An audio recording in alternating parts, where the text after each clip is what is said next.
A brazen car break-in caught on camera in Homewood. We're on your side with advice from police on how to avoid becoming a victim. The state health department investigating an outbreak of hepatitis A. We're on your side with what you need to know. And heart-stopping video from Illinois where a commuter train narrowly misses, colliding with 3 different vehicles. We're still watching the condition of former Birmingham and Fairfield Mayor and Jefferson County Commissioner Larry Langford. New on the 4, his family asking for help from Kim Kardashian. Plus, a good Samaritan saves Christmas for a Birmingham family after their gifts go flying out the back of their truck. All this and more next on the 4. Live and on your side, WBRC Fox 6 News starts with First Alert Weather. That first alert for rough weather with the potential of causing some problems. Right now, we're under both a wind advisory and a flash flood watch. You know it's a tough day when you can barely see Vulcan. Chief Meteorologist JP Dice on your TV now with what you can expect. JP? Yeah, one of those days, and I'm sure you've already A reminder, you can track the wind and rain yourself using the First Alert Weather app. It is free to download, and it gives you an interactive radar as well as hour-by-hour forecasts so you can plan your day.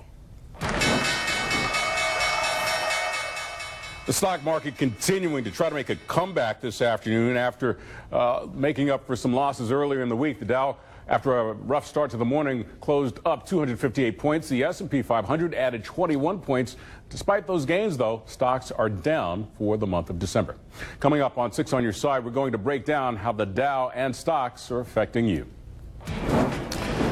Right now, Birmingham police investigating 2 robberies they believe are connected. They just released these surveillance photos of the man at an ABC store on Crestwood Boulevard. Police say he stole several bottles of alcohol and threatened to shoot the cashier. Police believe it's the same guy who robbed and threatened employees at the Hibbett Sports Store on Palisades Boulevard. If you know who this is, you're asked to call Birmingham police. An update now on the search for this man in Tuscaloosa. 38-year-old Rashawn Holyfield was taken into custody a few hours ago, wanted for robbery and resisting arrest.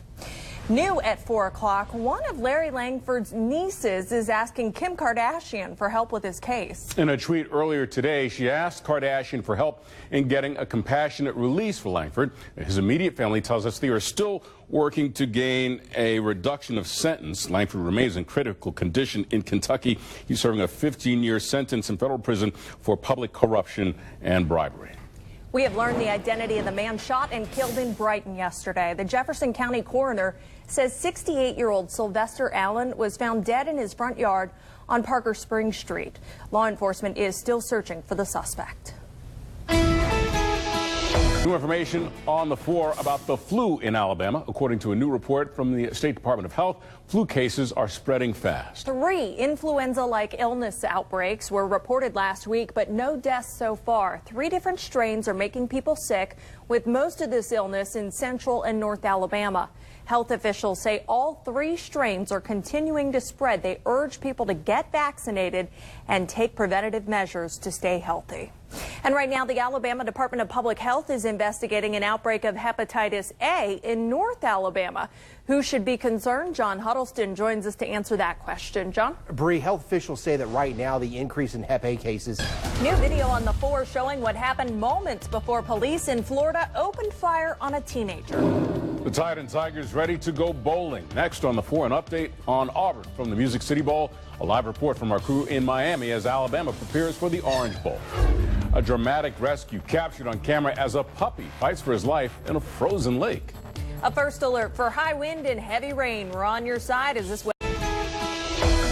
Welcome back. Weather every 6 with Chief Meteorologist JP Dice. We're under a wind advisory. JP, how high are we talking here? Yeah, I think most of these winds will stay under. As we socialize and catch up with our loved ones, happy occasions often center around the dinner table. And for many of us, those delicious holiday foods, the pies, the cakes, the cookies, the candies, they can overwhelm us despite our best efforts to try to eat healthy.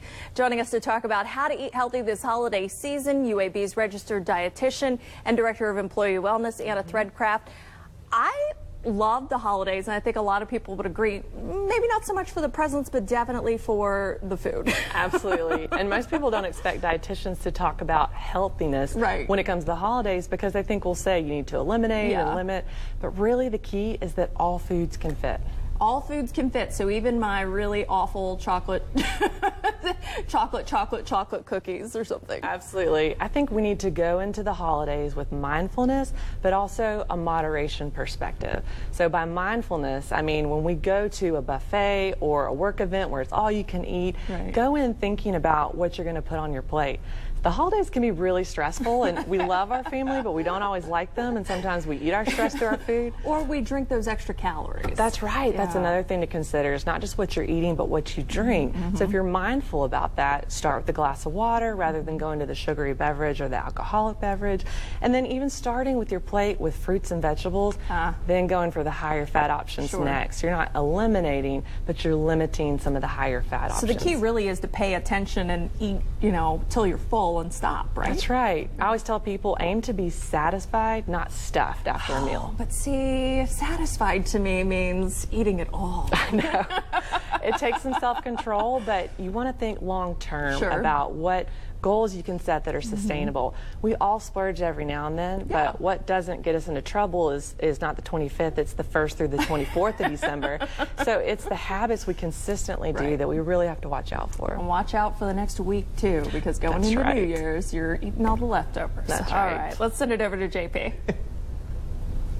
Now, your first alert.